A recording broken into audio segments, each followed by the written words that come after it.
혹시 이런 말 들어보셨나요? 집 하나 잘못 사서 인생이 꼬였다.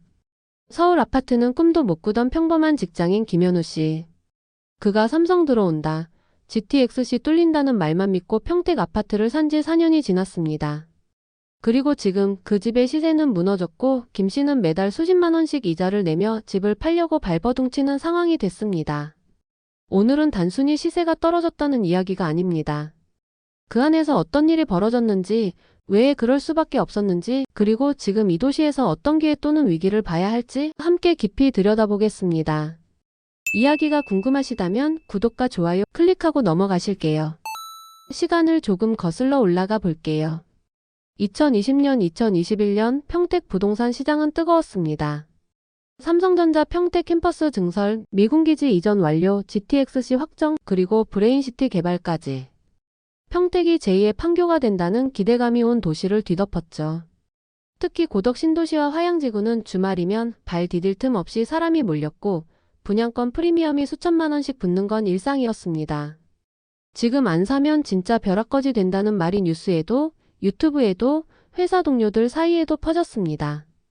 김현우 씨는 서울 강서구에 살고 있던 40대 가장입니다.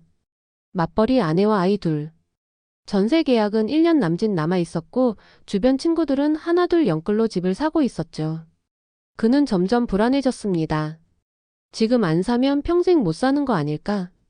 어느 날 퇴근 후 저녁을 먹다 아내에게 말했습니다. 우리도 이제 슬슬 집 알아봐야 하지 않을까? 아내는 걱정스러운 눈으로 말했죠. 대출은 어떻게 하고? 서울은 무리잖아. 그 시점에서 평택 고덕 신도시가 눈에 들어왔습니다.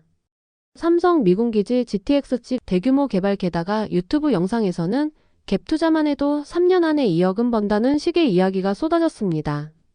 김 씨는 밤마다 평택 아파트 시세를 뒤졌고 눈에 들어온 곳은 장당동 우미 이노스빌 1차. 시세 4억 1천만 원. 전세 2억 1천만 원, 자기 자금 1억 원의 대출로 투자 가능. 불과 2년 전만 해도 1억 9천5백만 원에 거래되던 곳. 2배 이상 올랐지만 김 씨는 오히려 안심이 됐다고 합니다. 이 정도 올랐다는 건 이유가 있는 거겠지. 앞으로 2억만 더 오르면 애들 등록금도 준비되겠네. 2021년 봄 김 씨는 결국 계약을 체결했습니다. 생애 첫 부동산 투자이자 첫 갭 투자였습니다.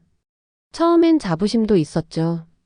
이제 우리도 집이 생겼다는 생각에 마음이 벅찼습니다. 퇴근길 차 안에서 아내와 이런저런 미래 이야기를 나눴다고 해요. 애들 크면 이 집 팔아서 좀 더 넓은 데로 가자. 우리도 이제 자산 형성 시작이네. 그날 밤 김 씨는 아파트 사진을 보며 혼잣말을 했습니다. 잘 샀다, 진짜 잘한 선택이야.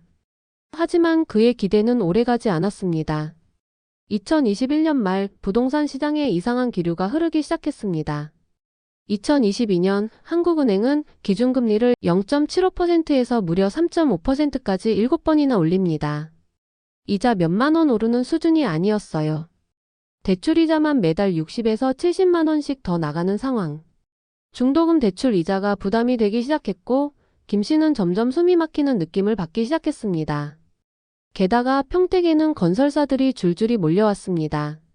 아파트, 오피스텔, 상가, 지식산업센터까지 기대감만으로 공급이 폭증했던 거죠. 특히 화양지구는 제2의 고덕이라며 기대를 한몸에 받았지만 입주 시점이 다가올수록 청약 경쟁률은 한 자릿수로 급락했습니다.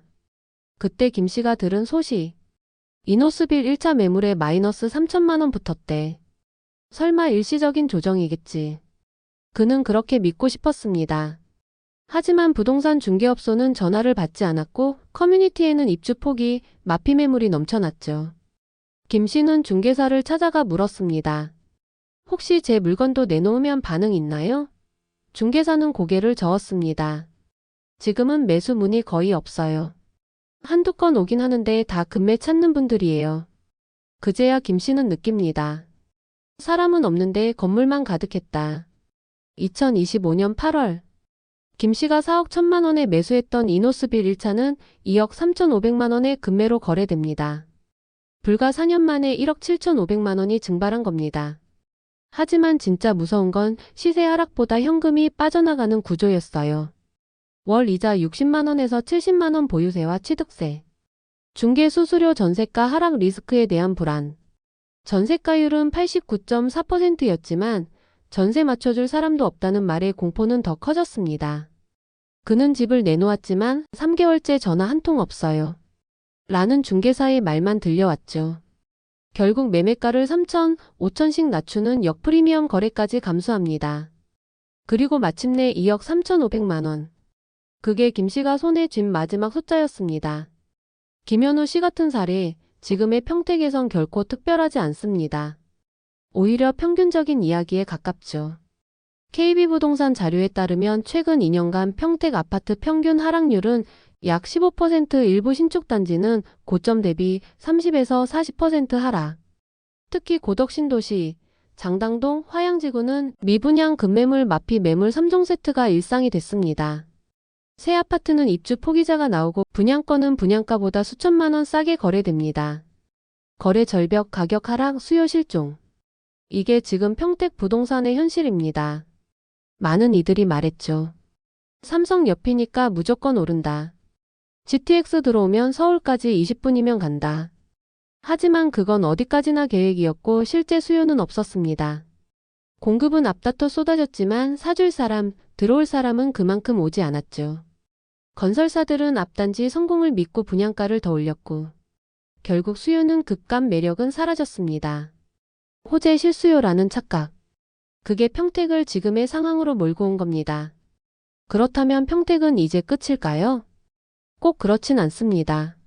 삼성 협력업체들이 본격 입주하고 고덕 3단이 실제 가동되고 GTX, 교통 인프라가 완성되고 실수요 중심의 거래가 회복된다면 그땐 다시 주목받을 가능성도 있습니다. 그 회복 시점은 언제일까요? 분양가 대비 시세가 안정되고 공급 물량이 해소된 이후 실수요자 위주의 매수세가 들어오는 시기. 아마도 2026년에서 2027년이 될 수 있다는 분석도 있습니다. 하지만 지금은 아닙니다. 묻지마 투자로 접근하면 그 피해는 오롯이 개인이 감당하게 됩니다. 지금 평택시장은 싼 맛에 한번 사볼까? 라는 마음으로 접근할 곳이 아닙니다. 시세 2억 중반 이하. 급매물 전세 수요가 꾸준한 지역. 실거주 목적으로 철저히 계산한 접근만이 살아남을 수 있는 전략입니다. 김현우 씨의 이야기를 들으면서 혹시 마음 한구석이 찡하셨다면 그건 그가 특별해서가 아니라 우리 모두와 비슷하기 때문입니다. 투자였지만 사실은 내 집 마련의 꿈이었고 희망이었지만 현실은 대출이자와 불안의 연속이었습니다. 호재는 지금도 존재합니다.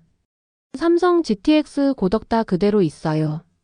하지만 중요한 건 언제 누가 어떤 기준으로 들어가느냐입니다.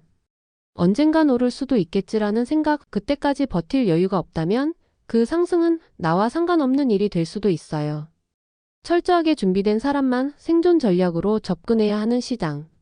그게 지금의 평택입니다. 오늘 영상이 도움이 되셨다면 좋아요, 구독, 알림 설정 잊지 마시고요. 댓글로 여러분의 생각도 함께 나눠주세요. 시청해주셔서 감사합니다.